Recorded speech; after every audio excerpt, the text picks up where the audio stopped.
प्रकार से भेजा कि अभी जो हमारा पेशेंट है उनके बीच का क्या बोल है इस प्रोग्राम में जो हमारे टेक्निकल सपोर्ट पार्टनर है। सर मैं SNO हूँ, नोडल ऑफिसर हूँ इस प्रोग्राम की, और इस प्रोग्राम का नाम CCP है, जिसको केयर कंपेनियन प्रोग्राम बोलते हैं।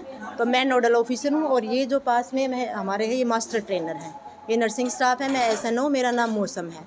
तो ये आज जो प्रोग्राम डॉक्टर अभिषेक सर जो पंचकुला से आए, इन्होंने ऑर्गेनाइज़ किया है। ये हमारे पास वैसे तो जनवरी और फरवरी से ही रनिंग में है, लेकिन आज इसको और डीपली बताया गया इस प्लेटफॉर्म को, ताकि अच्छे से रन कर सके।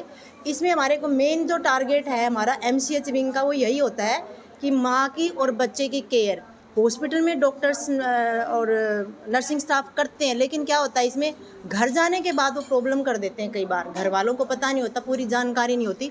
तो हमारे पास कुछ टूल्स हैं ये, जैसे ये हमारा प्रेग्नेंट लेडी के हम कैसे केयर करते हैं।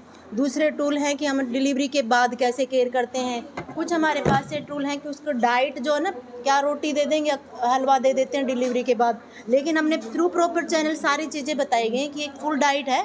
अगर ये डाइट लेंगे तो पेशेंट जो है ना अनीमिक नहीं होगी, खून की कमी नहीं होगी, लेकिन ये मस्ट है, ये एक टाइम का खाना है।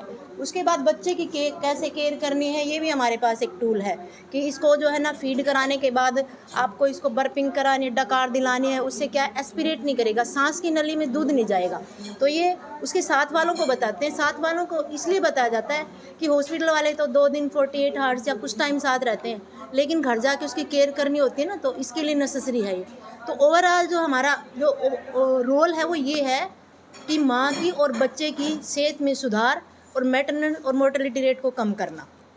तो ओवरऑल हाँ जी, डिलीवरी से पहले भी और बाद में भी, और साथ में बच्चे की भी। बता तो हम पहले भी ये सब चीज़ें रहे थे, लेकिन अब जो ये मॉडल हमें दिए गए हैं, इनको इस्तेमाल करके हम उनको अच्छे से समझाने में बहुत आसानी हो रही है हमें। क्योंकि पहले तो हम बता रहे थे ये खाना है आपको, वो खाना है, लेकिन अब हम उनको दिखाते हैं तो इस चीज़ से हमें बहुत अच्छा रिजल्ट मिल रहा है कि माएँ हमारी बातों को, जो उनके साथ में होती हैं, वो सुनते हैं हमारी बात को। उनका बच्चा ना लेके जब हम एक उसको मॉडल को लेते हैं तो करके दिखाते हैं, तो उनको रहता है कि आपको अपने बच्चे पे ऐसे ही करना है जैसे मैं करके दिखा रही हूँ। पहले हम बस उनको बता पाते थे, लेकिन अब हम करके दिखा पाते हैं तो बहुत ईजी रहता है और वो सुनते भी हैं। हमारे गायनेकोलॉजिस्ट सिविल हॉस्पिटल भिवानी में कार्यरत हूँ पिछले 11 साल से। और आज जो ये प्रोग्राम लॉन्च किया है, केयर कंपेनियन प्रोग्राम, ये ऑलरेडी जो है 2023 में इसको लॉन्च कर चुकी है गवर्नमेंट। लेकिन अपने जो डिस्ट्रिक्ट भिवानी और इंक्लूडिंग 3-4 और ज़िले हैं जिसमें अभी पिछले 3-4 महीने से ये प्रोग्राम रन किया जा रहा है। इसके तहत हमने क्या करना है, इसका जो मेन मोटिव है, जो काउंसलिंग मदर और बच्चे की जो की जाती है, उसमें प्रॉपर जो साथ उसका अटेंडेंट है, उसका जो कंपेनियन है, जैसे आफ्टर डिलीवरी के बाद कई बार उसका हस्बैंड अवेलेबल हो या उसका कोई दूसरा रिश्तेदार, उसके बच्चे की कोई दादी है, चाची ताई जो भी हैं, उनको भी उसकी कंडीशन जो है मदर की और बच्चे की अगर पता हो तो वो उसको टाइम रहते, अगर कोई वार्निंग साइन आते हैं तो उस पे उसको टाइम रहते इलाज किया जा सके और उसके न्यूट्रिशन पे भी प्रॉपर ध्यान फोकस किया जा सके।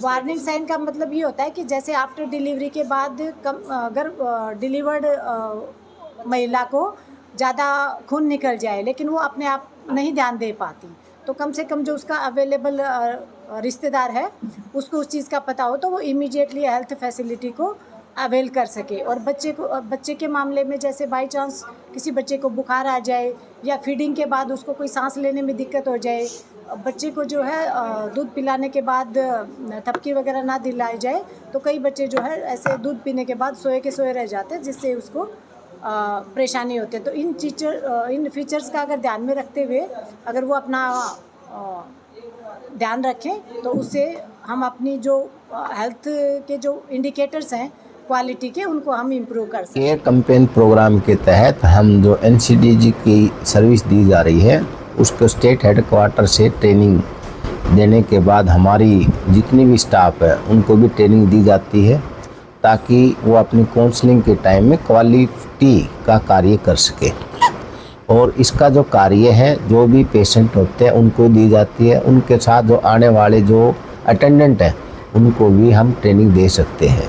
तो इनके जो डायबिटीज़ है, हाइपरटेंशन है और नॉन कम्युनिकेबल जितनी भी डिजीज़ है उनको हमने कैसे बिना दवाई ठीक कर सकते हैं, उसके संबंध में काउंसलिंग बहुत ज़रूरी है। क्योंकि जो हम खान पान है, हमारा फिजिकल एक्टिविटी है, बहुत कम हो गई है।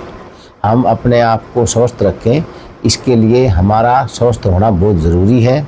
इसके लिए हम आचार व्यवहार और खान पान को भी अच्छा रखेंगे तो ही स्वस्थ रह सकते हैं। तो हमारी जितनी भी स्टाफ नर्सिज हैं, जीएच में है या फील्ड में है, उनको हमने सभी को ट्रेनिंग करवा दिया गया है और जिनको ट्रेनिंग नहीं मिले उनको ट्रेनिंग दे दी जाएगी।